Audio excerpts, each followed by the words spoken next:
Bueno, buenas noches. Pues bueno, vamos a dar la clase 9 del curso de Fundamentos de Investigación. En esta clase nos vamos a centrar en los paradigmas de investigación, exclusivamente en el paradigma positivista.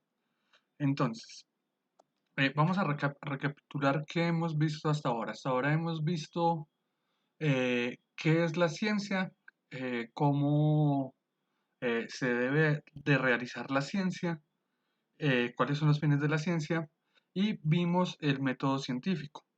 Pero cuando hablamos de paradigmas, pues vamos a hablar de diferentes formas que hay para realizar la ciencia. Entonces, ¿qué es un paradigma? Pues un paradigma básicamente es una postura filosófica que trata de comprender la realidad. Propone, por ejemplo, unas vías, unos medios a través de los cuales uno se acerca y conoce la realidad. Hay diferentes paradigmas y cada uno entiende que la realidad se comporta de una manera diferente y que uno se acerca a esa realidad de una manera diferente. Por lo tanto, decimos que los paradigmas científicos son unas formas de entender cómo se debe hacer la ciencia y de cómo aplicar la ciencia. Igual, ¿se acuerdan que cuando hablábamos de CUNA, hablábamos de comunidades científicas? Pues aquí retomamos ese término. Decimos que los paradigmas, como son unas formas de entender cómo se hace la ciencia, también reúnen a unas comunidades científicas. Y por lo tanto, cada paradigma tiene unas reglas y unos principios de cómo, unos principios que son los que guían cómo se debe realizar la ciencia según ese paradigma. Igual, los paradigmas tienen unas teorías, unos enfoques y unos métodos. Básicamente hay varios paradigmas, son muchos, pero al iniciar uno por lo regular nombra estos tres que son los tres paradigmas clásicos. El empirismo lógico, que es el positivista, que es el que vamos a ver hoy en la clase, la teoría interpretativa y la teoría crítica. Estos dos últimos los vamos a trabajar detalladamente en las próximas clases. Hoy nos vamos a centrar en el positivismo. Vamos a decir brevemente, a mencionar brevemente los otros dos, pero no vamos a ahondar en ellos. Eso va a ser para las próximas clases. Entonces, ¿qué es la teoría interpretativa? Pues es un paradigma muy ligado a la investigación cualitativa que entiende pues que la realidad, que hay múltiples realidades, que las realidades no son objetivas, por así decirlo, sino que son como la realidad básicamente es una forma en cómo las personas comprenden el mundo. ¿Qué busca ese paradigma? Pues comprender esa realidad según las interpretaciones que dan de ella las personas que la habitan. Eh, a diferencia del paradigma cuantitativo positivista, por así decirlo, que busca generar unas leyes universales, este no busca generar leyes generales, sino que trata de entender los fenómenos a partir de las interpretaciones que dan de estos las personas. Por ejemplo, aquí creemos que el investigador no es objetivo porque hay una serie de elementos que pueden interferir en en el momento de realizar la investigación.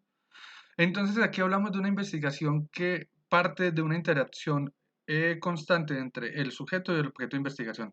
Esto por ahora lo menciono, más adelante lo voy a profundizar en otras clases. La teoría crítica como otro paradigma que nos plantea, pues plantea que la realidad es dinámica, es interactiva. Igual, aquí hay algo muy interesante, lo vamos a ver más adelante, ya les dije, es que para ellos la ciencia tiene unos fines y esos fines tienen que ir hacia la transformación de la realidad y la propuesta de cambios de la realidad. O sea, es un paradigma que plantea la transformación. Está muy ligado a las teorías de corte como marxistas. Entonces, lo que ellos piensan es que el conocimiento es una herramienta para emancipar, o sea, como para terminar con condiciones de opresión o de desigualdad, por así decirlo. Entonces, aquí parten o retoman mucho el concepto de ideología, más adelante lo explicamos. Eh, Plantean, por ejemplo, que el sujeto al mismo tiempo se puede convertir en objeto de investigación. Por ejemplo, utilizando métodos o métodos de investigación como la investigación a acción participante. Pero bueno, no sé, hasta ahora solo lo estoy nombrando, no se preocupen mucho por esto, en otras clases lo explicamos a profundidad. Por ahora vamos a hablar de esto: empirismo lógico, positivismo, empírico analítico o empírico inductivo. Esos cuatro nombres son una misma cosa, todos se refieren a la misma vaina, todos son el mismo paradigma, sino que puede tener diferentes nombres. Pero ya vamos a mirar de qué se trata este paradigma. Como sus fundadores, podríamos decir que son estas dos personas, Augusto Comte y John Stuart Mill, que no es el ratón. Entonces vamos a ver que estas dos personas, por ejemplo, y bueno, y otras personas más, por ejemplo, ¿se acuerdan cuando veíamos a Karl Popper? Pues Karl Popper también hace parte del positivismo o el neopositivismo, pero vemos que ellos proponen una forma muy particular de hacer la ciencia, que hasta ahora básicamente ha sido la forma que hemos explicado con el método científico. Recuerden que yo les decía que el método científico que hasta ahora hemos hablado en clase es el analítico inductivo, que es al que corresponde pues es el que propone el paradigma positivista. Entonces, aquí el método que se escoge, el método científico que se escoge es el inductivo, que recuerden que va desde lo particular hacia lo general. Para ellos, todo conocimiento tiene que partir de hechos reales y por lo tanto tiene que ser comprobable. Si no se puede comprobar, no puede ser conocimiento y no puede ser ciencia. Ellos, a diferencia de otros paradigmas, creen que la teoría no lo es todo. O sea, que si la teoría, si bien es importante, toda teoría tiene que ser por obligación comprobable. Si no, no funciona. Entonces, para ellos como lo principal es que todo se mide.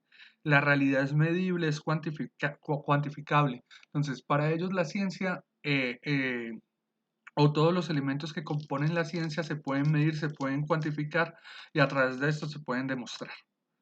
Entonces, las herramientas que utiliza por excelencia son la lógica y la matemática. Si las cosas no se pueden estudiar a través de la lógica o la matemática, entonces son cosas que no son científicas y no valen la pena estudiarlas, según ellos. Como ven, ellos están como muy ligados a una forma de hacer ciencia, sus enfoques sobre todo son cuantitativos. O sea, ellos buscan medir, buscan cuantificar la realidad. Ellos tienen una preocupación más sobre los resultados que van a obtener y sobre la comprobación de esos resultados que, por ejemplo, la justificación que los llevó a realizar esa investigación. Entonces, algo para aclarar: cuando hablamos de ciencias positivas o cuando hablamos de positivismo, no nos vamos a referir a esto. Esto no es positivismo, o sea, el positivismo no tiene nada que ver, o por lo menos en términos de la ciencia, no tiene que ver nada con una actitud, una buena actitud hacia la vida o ser muy alegre. Entonces, esto no es positivismo. ¿Qué es positivismo o por qué se le llama positivismo? Porque ellos siempre piensan que la ciencia tiene que avanzar, o sea, piensan que la ciencia es progresiva, va hacia adelante siempre, nunca retrocede. Entonces, la ciencia siempre va hacia adelante, siempre se está mejorando a ella misma. Recuerde que cuando hablábamos del método científico decíamos que siempre que llegaba a la última parte volvía y empezaba y se revisaba a sí mismo constantemente para siempre proponer cosas nuevas. Entonces, para ellos la ciencia siempre tiene que ir hacia adelante. Para ellos la ciencia es el mecanismo que permite dejar atrás como estados menos avanzados o menos desarrollados, por así decirlo. Entonces piensen cómo se grafica, por ejemplo, un mapa cartesiano. Entonces piensen que hacia dónde está o hacia dónde se grafica lo que es negativo y hacia dónde se grafica lo positivo. Entonces piensen que lo positivo siempre está a la derecha y arriba. Más o menos así sería la referencia de lo positivo en la ciencia. La ciencia es positiva porque siempre tiene que ir hacia adelante y progresivamente superar lo que estaba atrás, o sea, como hacia arriba. Aquí un ejemplo que tiene, por ejemplo, la lectura. Por ejemplo, esta propuesta de Augusto Comte, una teoría de Augusto Comte, que es el fundador del positivismo, la quiero nombrar para mostrar cómo sería una teoría positivista. Entonces, Augusto Comte creía que todas las sociedades han pasado por tres diferentes estados. O toda sociedad debe pasar por estos tres estados, aunque hay algunas que se quedan estancadas en alguno de ellos. Entonces dice que toda sociedad al principio eh, pertenece al estadio teológico ficticio. ¿Qué quiere decir con esto? Pues que aquí es el estadio donde las personas buscan explicar la realidad con base a los mitos y a la religión. Luego llega el estado metafísico o abstracto. Entonces aquí ya se plantea que se dejan atrás los mitos y la religión y se empiezan a construir como reflexiones. Entonces, por ejemplo, aquí podríamos decir que es la parte donde llega la filosofía. Recuerden que cuando hablamos de abstracto, hablamos básicamente de algo que está en la mente. O sea, una abstracción es una idea, por así decirlo. Entonces, aquí planteamos que de la filosofía o de abstracciones, reflexiones de las personas que llevan a dar las respuestas. Y el último estado, que es el más avanzado, donde toda sociedad debería llegar, que es el científico o positivo, que aquí es donde ya empezamos a utilizar la ciencia y la ciencia positiva para dar explicación a lo que no entendemos. Y además recuerden que esas explicaciones son comprobables y se obtienen a través de la experimentación. Entonces él cree que, o creía que, como ven, es positivo porque empezamos desde abajo y cada uno es mejor que el anterior y lo supera. Entonces aquí vemos cómo funcionaría, por ejemplo, más o menos una teoría positiva. Entonces para él, las sociedades pasan por esos tres periodos. Tienen que partir de aquí, del primero teológico ficticio, y en algún momento aspirar llegar al científico positivo. Él dice que, por ejemplo, hay sociedades que nunca superaron el teológico ficticio, pero entonces, por ejemplo, él pensaba que, por ejemplo, las comunidades indígenas nunca pasaron de acá. Pero él dice que el fin de toda sociedad es llegar a este. Eso solo como ejemplo para que miren cómo funcionan más o menos las concepciones de la ciencia según el positivismo. Entonces, características del positivismo. Explica. Ya vamos a ver que hay unas ciencias que buscan explicar, otras que buscan comprender. Entonces, la finalidad de este tipo de paradigma es que busca explicar. Entonces, explicar los fenómenos. Controla, o sea, ¿qué quiere decir con controlar? Que todo lo que se realice a través de una investigación, eh, desde el positivismo, todos esos elementos son controlables por el investigador. El investigador tiene el control sobre los métodos y las variables que va a aplicar a la investigación. Nada es al azar, él siempre tiene, o sea, por ejemplo, piensen en un científico en el laboratorio, donde él tiene como el control de todos los elementos para poder experimentar. Plantea, por ejemplo, el positivismo plantea que uno de los fines máximos de la ciencia es anticiparse a los fenómenos que están por llegar, o sea, dar unos resultados de investigaciones que puedan llegar a predecir cosas que están por llegar. Él piensa que la ciencia es o se construye a través de mecanismos neutrales. Entonces, por ejemplo, cree que el investigador o las personas que investigan, o bueno, el positivismo plantea que el investigador no tiene por qué dejarse influenciar por factores externos, porque esos van a contaminar como la información y los resultados y los datos. Entonces, él cree que, pues, por ejemplo, las personas que investigan se mantienen como al margen de cualquier otro elemento. Hago claridad en esto porque vamos a ver más adelante que hay otros paradigmas que proponen lo contrario, que el investigador siempre va a estar sometido a diferentes factores que pueden llegar a influenciar su investigación. Entonces, las metodologías como otra de las características, las metodologías que utiliza siempre son cuantitativas. O sea, son metodologías que a través de la matemática, la estadística, buscan medir, buscan cuantificar elementos. Entonces, aquí pensamos que el método o el paradigma cuantitativo se piensa a sí mismo como un paradigma objetivo. ¿Qué quiero decir con esto? Pues que la realidad pues, se puede conocer por completa. Entonces podemos dar datos exactos en las investigaciones que damos. Todo es medible, todo es cuantificable y por tanto podemos llegar a resultados que son completamente objetivos y que no son permeados por factores externos. Y aquí hay algo muy importante, que por ejemplo, desde el positivismo se piensa que la ciencia puede llegar a formular leyes que son, primero, explicativas y que además son universales. Entonces, por ejemplo, piensen en el número pi.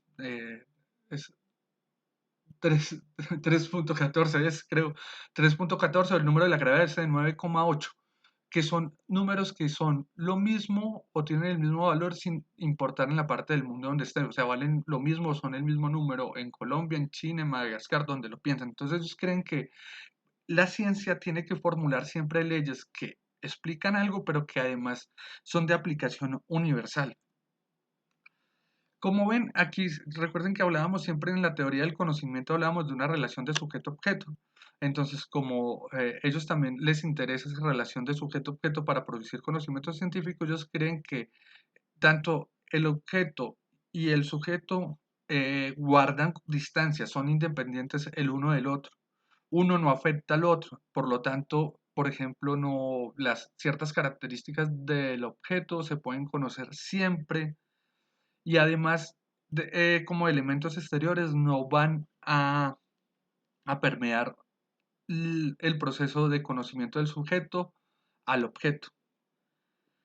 Entonces, o sea, como para concluir todo esto y no se confunda mucho, la principal característica del paradigma positivista es que busca medir y cuantificar la realidad para poder explicarla. Entonces, a través de las matemáticas, la estadística busca medir, cuantificar la realidad y así dar una explicación de los elementos que componen la realidad. Entonces, por ejemplo, aquí nombremos como algunos de los aportes que han desarrollado, por ejemplo, teorías positivistas o teorías que se han desarrollado desde la concepción positivista. Entonces, por ejemplo, la teoría de la evolución de las especies, la teoría de la gravedad, la teoría de la relatividad, y esto, la propuesta de etapas del desarrollo de Engels y Marx. Entonces vemos aquí, por ejemplo, cosas desde la biología, desde la física, desde la economía.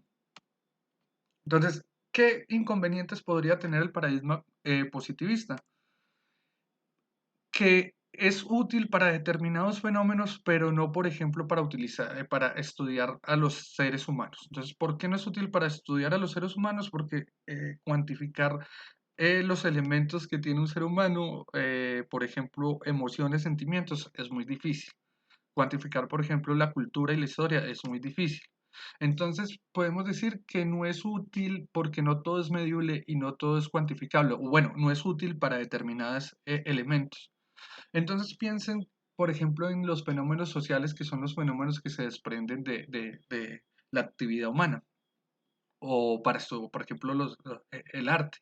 Es muy difícil aplicar el paradigma cuantitativo a determinados fenómenos que se desprenden de la actividad y de la relación entre personas. Entonces, no, el paradigma positivista pues no toma en cuenta que las personas somos, o cada persona es un mundo, entonces que tiene como sentimientos, emociones y un montón de otras cosas que hacen pues que cada persona sea muy particular.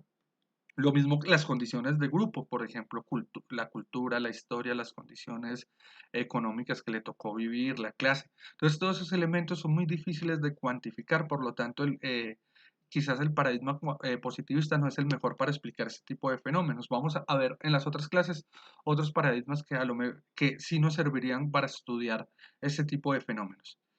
Entonces, el individuo, las expresiones, no necesariamente, bueno, no necesariamente se pueden cuantificar. O sea, las expresiones de las personas, de las comunidades, son muy difíciles de cuantificar. Todo lo relacionado con la cultura y expresiones sociales son difíciles de cuantificar. No quiere decir que no se puedan utilizar herramientas cuantitativas en este tipo de investigaciones, sí, pero es difícil de utilizarlas en investigaciones de tipo en investigaciones que traten de entender comportamientos de las personas o de los seres humanos. Bueno, hasta aquí dejo la explicación del paradigma cuantitativo. Importante es que recuerden, de paradigma positivista. Importante que recuerden, paradigma positivista busca cuantificar y busca medir todo a través de la matemática. Cree que la realidad es una sola, esa realidad se puede medir y se puede cuantificar. Sé que piensa que la ciencia es objetiva, piensa que el investigador es imparcial. Entonces, esos elementos son como las características principales. Algo que quiero que vuelvo y lo repito, que no se les olvide, positivismo siempre hace referencia a cosas cuantificables, o sea, como al enfoque cuantitativo, todo se mide, todo se puede explicar a través de la matemática. Entonces, con base a esto, les planteo esta tarea. Entonces, recuerden que la tarea pasada propusimos hacer una pregunta de investigación, o sea, una pregunta sobre algo que yo quiero estudiar. Entonces, con base en esa pregunta, eh, piensen si, por ejemplo, podrían posicionarse desde el positivismo para responder esa pregunta. O sea, si el positivismo les ofrecería un camino para ustedes poder darle respuesta a esa pregunta. Pero no se trata de que me escriban sí, sí me sirve o no, no me sirve. O sea, si usted escribe sí o si escribe no, justifique por qué no le sirve o por qué sí le sirve. Entonces, corto en un párrafo eso que ha hecho. En un parrafito me explican por qué podrían estudiar eso desde el positivismo o no podrían estudiarlo desde el positivismo. Bueno, con eso termino. Espero que les haya quedado claro. Ya saben, cualquier duda me comentan el día de la clase. Estoy conectado a través de el link de Google Meet. Entonces, hasta luego y espero que sigan muy bien.